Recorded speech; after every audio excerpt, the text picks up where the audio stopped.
በስመ አብ ወወልድ ወመንፈስ ቅዱስ አሐዱ አምላክ አሜን። በስመ አብ ወወልድ ወመንፈስ ቅዱስ አሐዱ አምላክ አሜን። በስመ አብ ወወልድ ወመንፈስ ቅዱስ አሐዱ አምላክ አሜን። ትንቢተ ዳንኤል ምዕራፍ 4 ከንጉሱም ከናቡከደነፆር በምድር ሁሉ ወደሚቀመጥ ወገኖችና አሕዛብ በልዩ ልዩ ቋንቋም ወደሚናገር ሁሉ ሰላም ይብዛላችሁ። ልዑል አምላክ በፊቴ ያደረገውን ተአምራትና ድንቁን አሳያችሁ ዘንድ ወድጃለሁ። ተአምራቱ እንዴት ታላቅ ነው! ድንቁም እንዴት ጽኑ ነው! መንግስቱም የዘላለም መንግስት ነው፣ ግዛቱም ለልጅ ልጅ ነው። እኔ ናቡከደነፆር በቤቴ ደስ ብሎኝ በአዳራሼም ተመችቶኝ ነበረ። ህልም አለምሁ፣ እርሷም አስፈራችኝ። በአልጋዬም ላይ የነበረው አሳቤና የራሴ ራእይ አስጨነቀኝ። ስለዚህ የህልምን ፍቺ እንዲያስታውቁኝ የባቢሎን ጠቢባን ሁሉ ወደ እኔ ይገቡ ዘንድ አዘዙ። የዚያን ጊዜ የህልም ተርጓሚዎችና አስማተኞችም ለከለዳውያን ቃላተኞችም ገቡ። ህልሙንም በፊታቸው ተናገሩ፣ ፍቺውንም ግን አላስታወቁኝም። በመጨረሻም የቅዱሳን አምላክ መንፈስ ያለባት እንደ አምላክ ስም ብልጣሶር የሚባል ዳንኤል በፊቴ ገባ። እኔም ህልሙንም በነገርኩት እንዲሁም አልሁ።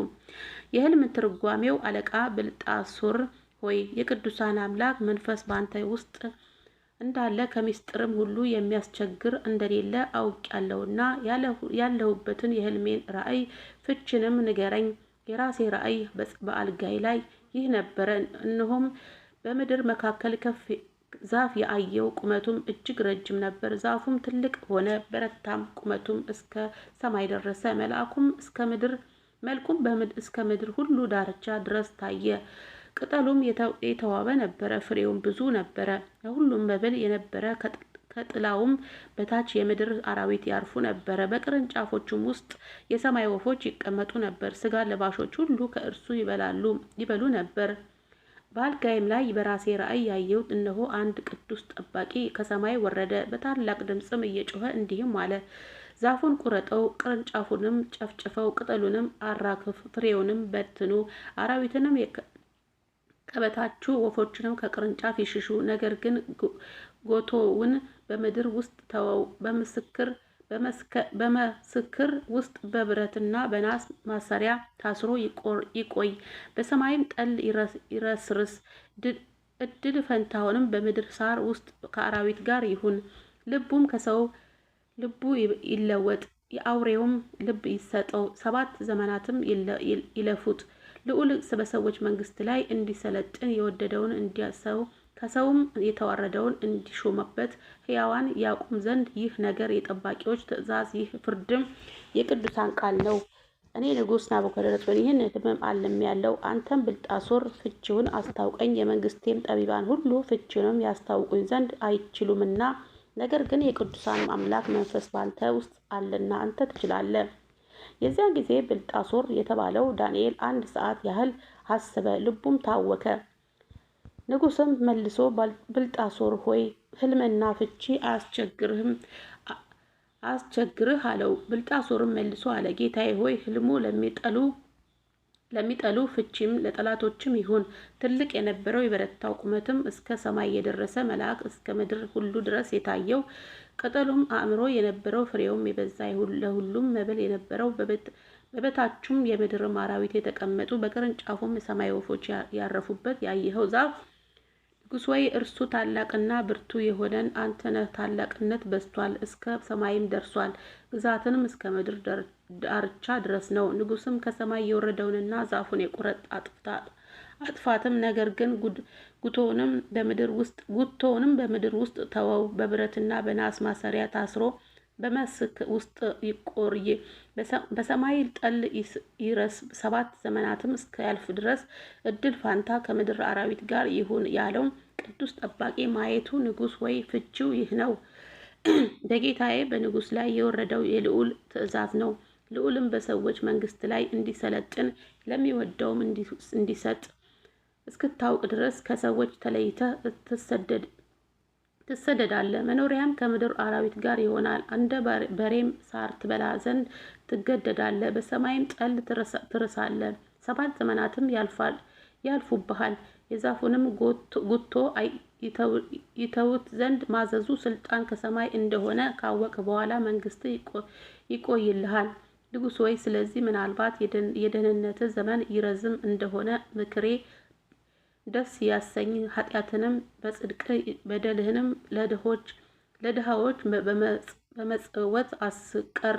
ይህ ሁሉ በንጉሥ በናቡከደነፆር ላይ ደረሰ። ከ12 ወር በኋላ በባቢሎን ቤተ መንግስት በሰገነት ላይ ይመላለስ ነበር። ንጉሥም ይህችን በእኔ በጉልበቴ ብርታት ለግርማዬ ክብር የመንግስት መኖሪያ እንድትሆን ያሰርኋት ታላቂቱ ባቢሎን አይደለችምን ብሎ ተናገረ። ቃሉም ገና በንጉሱ አፍ ሳለ ድምፅ ከሰማይ ወደቀና ንጉሥ ናቡከደነፆር ሆይ መንግስት በአንተ ዘንድ አለፈች ተብሎ ለአንተ ተነግሯል። ልዑልም በሰዎች መንግስት ላይ እንዲሰለጥን ለሚወደው እንዲሰጥ እስክታል ድረስ ከሰዎች ተለይተ ትሰደዳለህ። መኖሪያም ከምድር አራዊት ጋር ይሆናል። እንደ በሬም ሳር ትበላ ዘንድ ትገደዳለህ። 7 ዘመናትም ያልፉብሃል አለው።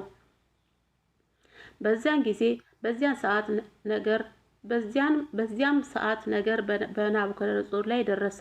በጠጉሩም እንደ ንስር ጥፍሩም እንደ ወፎች እስኪረዝም ድረስ ከሰዎች ተለይቶ ተሰደደ። እንደ በሬም ሳር በላ። አካሉም በሰማይ ጠል ረሰረሰ። በዘመኑም ከተፈጸመ በኋላ እኔ ናቡከደነፆር ዓይኔን ወደ ሰማይ አነሳው፣ አእምሮዬም ተመለሰልኝ። ልዑልንም ባረክሁ፣ ለዘላለም የሚኖረውም አመሰገንሁ፣ አከበርኩም። ግዛቱም የዘላለም ግዛት ነው፣ መንግስቱም ለልጅ ልጅ ነውና በምድር የሚኖሩ ሁሉ እንደ ምናምን ይቆጠራሉ። በሰማይም ሰራዊት በምድርም ላይ በሚኖሩ መካከል እንደ ፈቃዱ ያደርጋል። እጁንም የሚልክባት ዓይን ወይም ምን ታደርጋለህ የሚለው የለም። በዚያን ጊዜም አእምሮዬ ተመለሰልኝ፣ ለመንግስቴም ክብር ግርማዬና ውበቴ ወደ እኔ ተመለሰ። አማካሪዎቼና መኳንንቶቼ ፈለጉኝ፣ በመንግስቴም ውስጥ ጸናሁ፣ ብዙ ክብርም ተጨመረልኝ። አሁንም እኔ ናቡከደነፆር የሰማይን ንጉሥ አመሰግናለሁ፣ ታላቅም አደርጋለሁ፣ አከብረውም አለው። ስራዬም ሁሉ እውነት መንገዱም ፍርዱ ነውና በትንቢትም የሚሄዱትን ያዋርድ ዘንድ ይችላልና። ምዕራፍ 6 ንጉሥ ብልጣሶር ለ1000 መኳንንቶች ትልቅ ግብዣን አደረገ። በሺውም ፊት የወይን ጠጅም ይጠጣ ነበረ። ብልጣሶርም የወይን ጠጅ በቀመሰ ጊዜ ንጉሡ መኳንንቶች ሚስቶችንም ቀባቶችንም ይጠጡባቸው ዘንድ አባቴ ናቡከደነፆር በኢየሩሳሌም ከነበረው መቅደስ ያመጣቸውንም የወርቁንና የብሩን ዕቃዎችን አምጡ ብሎ አዘዘ። በዚያን ጊዜ በኢየሩሳሌም የነበረው ከእግዚአብሔር ቤተ መቅደስ የመጡትን የወርቁንም ዕቃዎች አመጡ። ንጉሡንም መኳንንቶቹም ሚስቶቹን ቅባቶቹን ጠጡባቸው። የወይን ጠጁም እየጠጡ ከወርቅና ከብር ከናስ ከብረት ከእንጨትና ከድንጋይ የተሰሩትን አማልክት አመሰገኑ። በዚያን ሰዓት የሰው እጅ ጣቶች ወጥተው በንጉሡ ቤት በተለሰነው ግንብ ላይ በመቅረዝ አንጻር ጻፍ። ንጉሡንም የሚጽፉትን ጣቶች አየ። የዚያን ጊዜም የንጉሡ ፊት ተለወጠበት፣ ሐሳቡንም አስቸገረው። የወገቡም ጅማቶች ተፈቱ፣ ጉልበቶቹም ተሰባበሩ፣ ተብረከረኩ። ንጉሡም አማልክቶችንና ከለዳውያንም ቃላቶቻቸውን ያገቡ ዘንድ ቃላተኛዎቻችሁንም ያገቡ ዘንድ በታላቅ ድምፅ ጮኸ።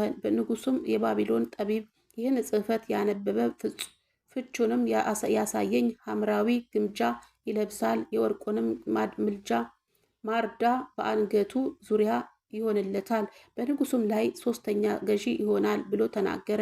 የዚህ ጊዜ ንጉሡ ጠቢባን ሁሉ ገቡ፣ ነገር ግን ጽሕፈቱንም ያነቡ ፍቹንም ለንጉሡ ያስታውቁ ዘንድ አልቻሉም። ንጉሡም ብልጣሶርም እጅግ ደነገጠ፣ ፊቱንም ተለወጠበት፣ መኳንንቶቹም ተደናገጡ። ንግስቲቱም ስለ ንጉሡና ስለ መኳንንቶቹ ቃል ወደ ግብዣዎች ቤት ገባች። ንግስቲቱም ተናገረች፣ እንዲህም አለች፣ ንጉሥ ወይ 1000 ዓመት ንገስ። አሳብህ ያስቸገራቸው ፊትህም አይለወጥም። የቅዱሳን አምላክ መንፈስ ያለው ሰው በመንግስት ውስጥ አለ። በአባትም ዘመን እንደ አማልክት ጥበብ ያለ ጥበብንና ማስተዋልን እውቀትም ተገኘበት። አባትም ንጉሥ ናቡከደነፆር የሕልም ተርጓሚዎችና የአስማተኞችን የከለዳውያን የቃላቶችንም አለቃ አደረገ። መልአክም መንፈስ እውቀትንና ማስተዋልንም ሕልምንም መተርጎምም እንቆቅልሽንም መግለጥ የተቋጠረውንም መፍታት ንጉሥ ስሙ ብልጣሶር ብሎ በሰየመው በዳንኤል ዘንድ ተገኝቷልና አሁንም ዳንኤል ይጠራ፣ እርሱም ፍቹን ያሳየናል። የዚህ ጊዜ ዳንኤል ወደ ንጉሱ ፊት ገባ። ንጉሱም ተናገረ። ዳንኤል እንዲህም አለ። ንጉስ አባቴ ይሁዳ ከማረካቸው ከይሁዳ ምርኮኞች የሆነ ዳንኤል አንተ ነህን? የአማልክት መንፈስ እንዳለብህ እውቅናም ማስተዋልን መልካምንም ጥበብን እንደተገኘብህ ስለ አንተ ሰምቻለሁ። አሁንም ይህንን ጽሕፈት ያነቡ ዘንድ ፍቹንም ያስታውቁኝ ዘንድ ጠቢባንና አስማተኞችን ወደ እኔ ገብተው ነበር። ነገር ግን የነገሩን ፍቺ ያሳዩ ዘንድ አልቻሉም። አንተ ግን ፍቹን ትሰጥ ዘንድ የተቋጠረውንም ትፈታ ዘንድ እንድትችል ሰምቻለሁ። አሁንም ጽሕፈቴን ታነብ ዘንድ ፍቺውንም ታስታውቀኝ ዘንድ ብትችል ሐምራዊ ግምጃ ትለብሳለህ፣ የወርቅ ማርዳ በአንገትም ዙሪያ ይሆናል። አንተም በመንግስቴ ላይ 3ኛ ገዢ ትሆናለህ። የዚህ ጊዜ ዳንኤል መለሰ፣ በንጉሱም ፊት እንዲህ አለ። ስጦታ ለአንተ ይሁን፣ በረከትንም ለሌላ ስጥ። ነገር ግን ጽሕፈቲቱ ለንጉስ አነባለሁ፣ በፍቺም አስታውቃለሁ። ንጉሥ ወይ ልዑል አምላክ ለአባትህ ለናቡከደነጾር መንግስትንና ታላቅነትን ክብርንና ግርማን ሰጠ። ስለሰጠውም ታላቅነት ወገኖችና አሕዛብ በልዩ ልዩ ቋንቋ የሚናገሩ ሁሉ በፊቱ ይንቀጠቀጡና ይፈሩ ነበር። የፈቀደውንም ይገድል፣ የፈቀደውንም በሕይወት ያኖር ነበር። የፈቀደውንም ያነሳ፣ የፈቀደውንም ያዋርድ ነበር። ልቡ ግን በታበየ በኩራትም ያደርግ ዘንድ መንፈስ በጠነከረ ጊዜ በመንግስቱ ዙፋን ተዋረደ፣ ክብሩንም ተለየው። ልዑልም አምላክ በሰዎች መንግስት ላይ እንዲሰለጥን የሚወደውን እንዲሾምበትም እስኪያውቅ ድረስ ከሰው ልጆች ተለይቶ ተሰደደ። ልቡም እንደ አውሬ ልብ ሆነ። መኖሪያውም ከምድረ በዳ አህያዎች ጋር ነበረ። እንደ በሬ ሳር በላ፣ አካሉም በሰማይ ጠል ረሰረሰ። ብልጣሶርም ሆይ አንተ ልጁ ስትሆን ይህንንም ሁሉ እያወቅህ በሰማይ ጌታ ላይ ኮራህ እንጂ ልብህንም አላወረድክም። የመቅደሱንም ዕቃዎችን በፊት አመጡ። አንተም መኳንንትንም ሚስቶችንም ቁባቶችም የወይን ጠጅን ጠጣችሁባቸው። ከብርና ከወርቅ ከናስና ከብረት ከእንጨትና ከድንጋይም የተሰሩትንም የማያዩትንም የማይሰሙትንም የማያውቁትንም አማልክት አመሰገንህ። ትንፋሽንና መንገድን ሁሉ በእጁ የያዘውን አምላክ አላከበርክም። ስለዚህ እነዚህ የእጅ ጣቶች ከእርሱ ዘንድ ተልከዋል። ይህንንም ጽሕፈት ተጽፏል። የተጻፈው ጽሕፈትም ማቴ ቴቄል ፋሬስ ይላል። የነገሩ ፍቺ ይህ ነው። ማቴ ማለት እግዚአብሔር መንግስት ቆረጠው ፈጽመው ማለት ነው። ቴቄር ማለት በሚዛን ተመዘነ ቀለህም ተገኘ ማለት ነው። ፋሬስ ማለት መንግስት ተከፈተ፣ ለሜዶንና ለፋርስ ለሰዎችን ተሰጠ ማለት ነው። የዚህ ጊዜ ብልጣሶር ለዳንኤል ሐምራዊ ግምጃ እንዲያለብሱት የወርቅ ማርዳም በአንገቱ ዙሪያ እንዲያደርጉለት አዘዘ።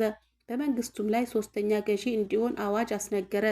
በዚያ ሌሊትም የከለዳውያን ንጉሥ ብልጣሶር ተገደለ። ሜዶናዊያም ዳርዮስ መንግስቱንም ወሰደ። ዕድሜውም 62 ዓመት ነበረ። አሜን። ስለ ቃሉ የቃሉ ባለቤት ልዑል እግዚአብሔር የተመሰገነ ይሁን። አሜን።